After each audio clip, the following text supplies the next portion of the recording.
भाई आज के इंसान को भगवान से मांगना भी नहीं आता। आज के इंसान को भगवान से मांगना भी नहीं आता। एक प्रसंग आता है कि एक बहुत ही वृद्ध माता थी और उस वृद्ध माता बहुत गरीब माता थी। उसका एक पुत्र था और उसकी बहू। झोपड़ी में रहते थे बेचारे दिन।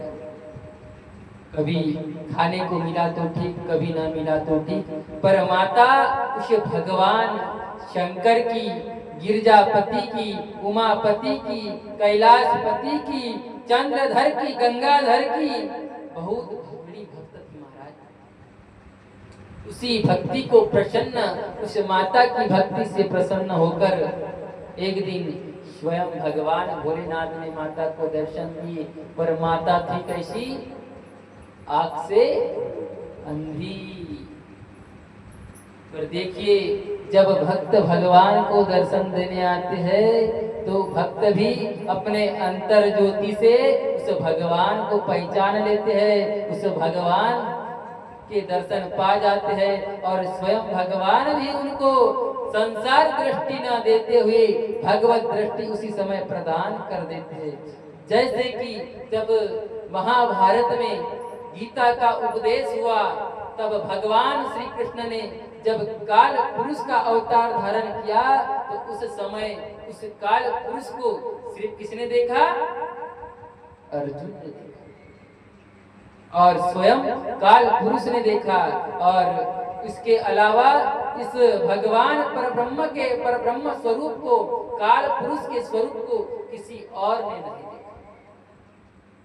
और उस स्वरूप को और एक व्यक्ति था जिसका नाम था संजय। उस संजय ने उस काल पुरुष के भगवान के दर्शन किए। देखिए, कहावत है, या शेजारनी ने काय केला गबाई न मला पंढरीला मेला गबाई। बोले संगतीच्या पाई गुरु केलो बाई न कैसे लागू पाई जोगड्याचे। देखिए, उस अर्जुन को उपदेश देने के लिए आए पर उसके साथ साथ में स्वयं उस भक्त संजय ने भी दर्शन कर लिए। कभी कभी संगत का असर भी बड़ा अच्छा होता है। इस प्रकार भक्ति महारानी और जब माता को दर्शन हुए और प्रभु शंकर जी, प्रभु भोलेनाथ जी उस वृद्ध माता से कहने लगे, बोले माता, आज जीवन तूने मेरी भक्ति की है, बिना निस्वार्थ के, बिना कुछ मांगे मेरी भक्ति की है। बोले मैं तेरे भक्ति से अति प्रसन्न हूँ। अब आपको जो चाहिए, आपके जीवन में जो चाहिए माता, वो आप मुझे बेझिझक मांग लीजिए। उसको आपके कहते हुए ही मैं आपके सामने पेश कर दूंगा, आपको दे दूंगा। बोलिए राधे राधे। अब वृद्ध माता का दिमाग न चल पाए, मन में विचार न आए कि बोले मांगे तो क्या मांगे, कुछ समझ में नहीं आ रहा है। कभी कभी क्या होता है, जब सामने कुछ हादसा घट जाए अचानक में तो इंसान का दिमाग चलना बंद हो जाता है और मुंह से वाचा निकलना बंद हो जाती है कि बोले क्या करे और क्या न करे। उसी प्रकार माता का दिमाग भी शून्य हो गया।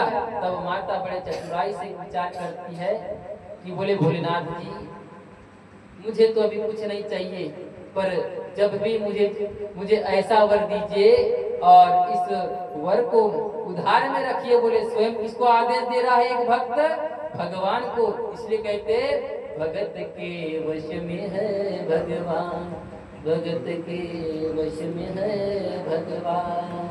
जब भी उस लायक अगर भक्त हो तो भगवान भी उसके वश में हो जाते हैं महाराज। और इसी प्रकार माता जी कहते हैं कि बोले अभी मेरा दिमाग नहीं चल रहा है, अभी मेरे मन में कुछ नहीं चल रहा है, जब भी मुझे जरूरत होगी मैं आपको याद कर लूंगी, तब आप मुझे दे दीजिएगा।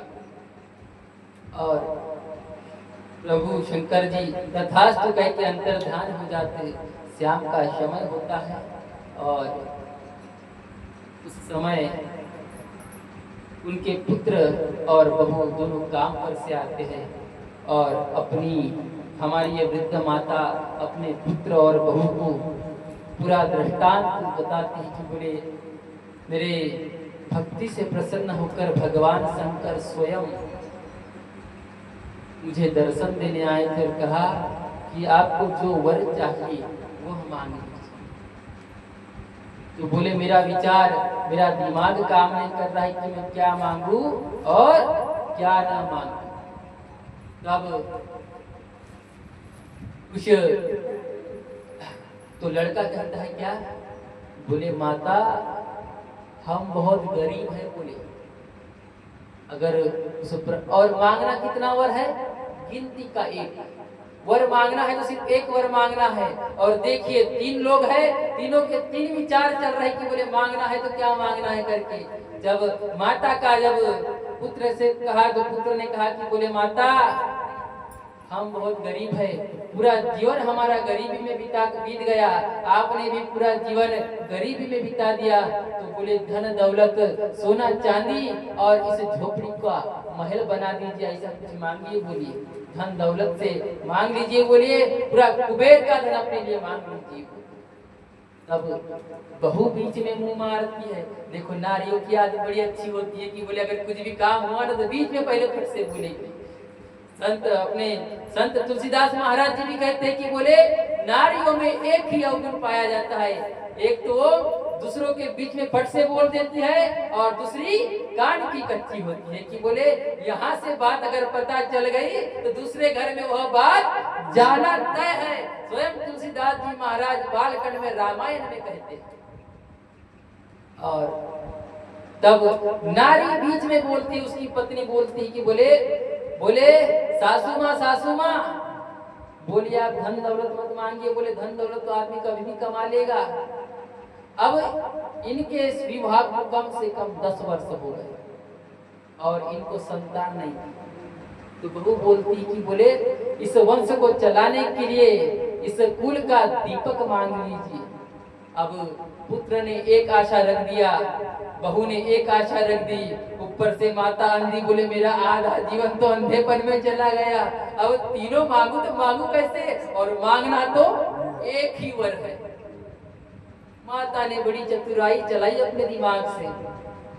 और जब दूसरे दिन पूजा करने बैठी माता, और माता ने जब उस प्रभु का ध्यान किया तो उस प्रभु से क्या मांगा देखिए कि बोले हे प्रभु भोलेनाथ, अगर आपको कुछ मुझे देना ही है और आपको देना है तो एक ही वर।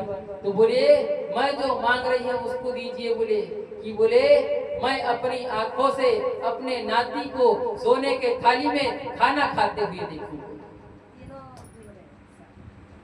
देखो कितना चतुराई से दिमाग चलाई माता ने कि बोले मांगना एक वर है और मांग लिए तीनों के तीनों। बोलिए राधा रमन सरकार की जय।